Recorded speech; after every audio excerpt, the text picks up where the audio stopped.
a lot can happen between the G20 summits. This was last year when Canadian Prime Minister Justin Trudeau was in New Delhi. Modi conveyed strong concerns about continuing anti-India activities of extremist elements in Canada.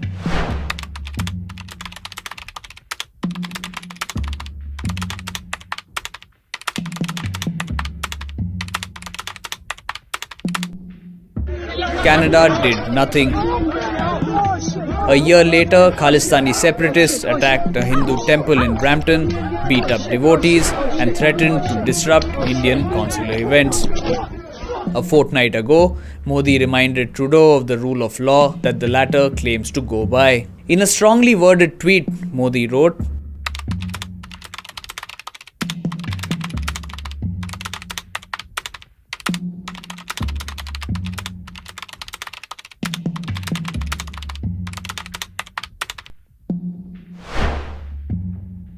"A lot has happened in between.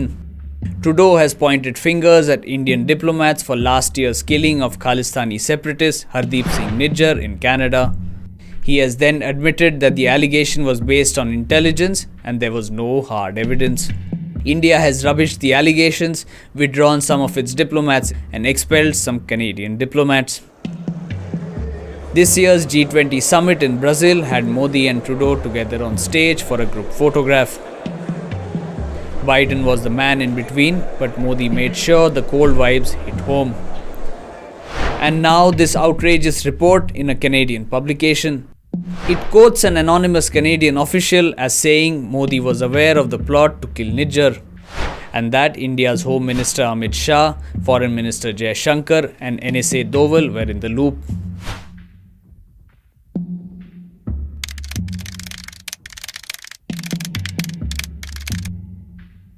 Canada's childish Prime Minister Justin Trudeau and his administration seem to be following the policy of scorched earth as far as their relationship with India is concerned, by planting unsubstantiated and absolute juvenile stories in the Canadian press about the plot to kill Hardeep Singh Nijjar, a known terrorist sympathizer who was killed in Canada last year.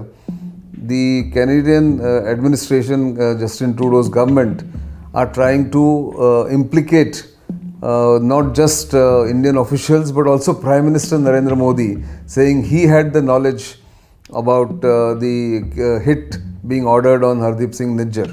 Now, India has of course dismissed the entire allegations put in a newspaper, Globe and Mail, I think, of Canada, as contemptuous or of worthy of contempt.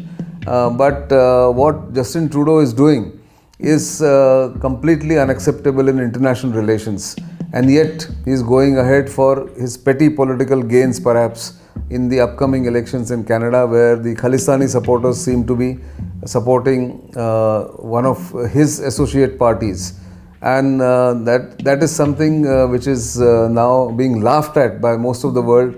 And as diplomatic observers have pointed out, that the Prime Minister of Canada doesn't seem to realize what damage he is doing, not just to himself, his reputation, but also his country's standing in the world order.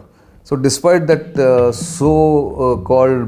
the meeting between Prime Minister Modi and Justin Trudeau, brought about by US President Joe Biden, absolutely informal exchange, as we can see in that footage, India is being targeted by Canada, and India of course hits back both diplomatically and rhetorically. But clearly the India-Canada ties are headed south and show no signs of stopping anytime soon.